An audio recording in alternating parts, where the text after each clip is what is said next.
बंगाल और देश के कुछ अन्य राज्यों में हिंदू विरोधी हिंसा को देखकर लोगों को लंबे समय के बाद बजरंग दल की याद आई है। जो लोग 20-25 साल से कम उम्र के हैं, उन्हें संभवतः पता भी नहीं होगा कि देश में बजरंग दल नाम का एक दमदार संगठन हुआ करता था। समाज के लोगों द्वारा समाज के लिए बजरंग दल के कार्यकर्ता सामाजिक मुद्दों को लेकर जागरूक होते थे।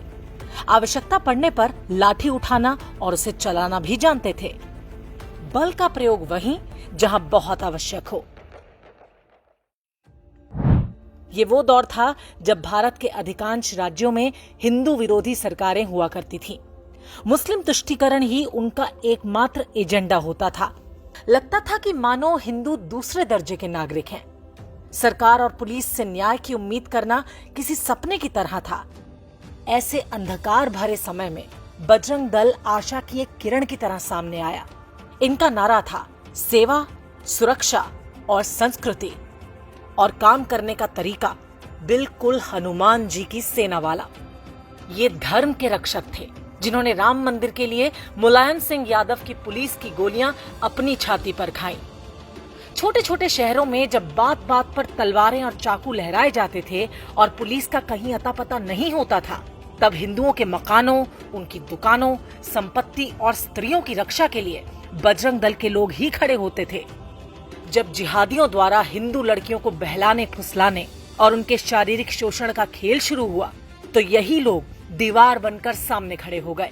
उत्तर प्रदेश के छोटे बड़े शहरों में महिलाओं की एक पूरी पीढ़ी आपको मिल जाएगी जिन्होंने बजरंग दल के भरोसे ही स्कूल से लेकर BA, MA तक की पढ़ाई पूरी कर ली।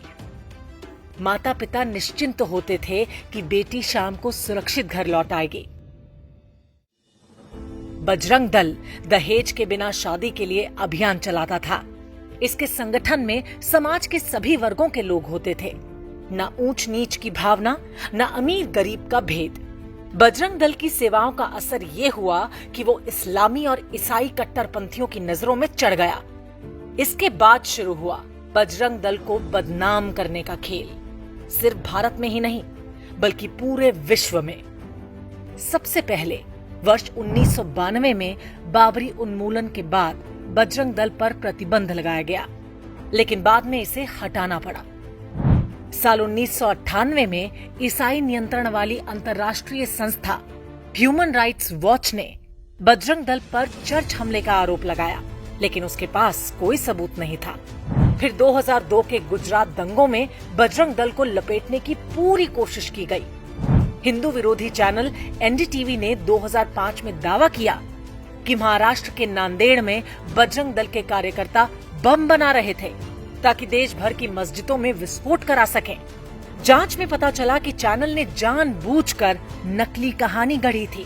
वैलेंटाइन डे के बहाने बजरंग दल को बदनाम करने की कहानियां खूब बढ़ा चढ़ाकर मीडिया पर दिखाई जाने लगी।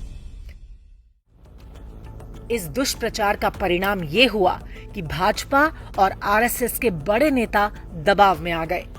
उन्हें बजरंग दल की गतिविधियां बोझ लगने लगी और वो इससे दूरी बनाने लगे। मनमोहन सिंह, सोनिया गांधी की सरकार बनने के बाद पूरे राज्य तंत्र का एकमात्र लक्ष्य बजरंग दल के अस्तित्व को मिटाना हो गया। आतंकवाद से लेकर प्रेमी जोड़ों की पिटाई तक के आरोप लगाए गए।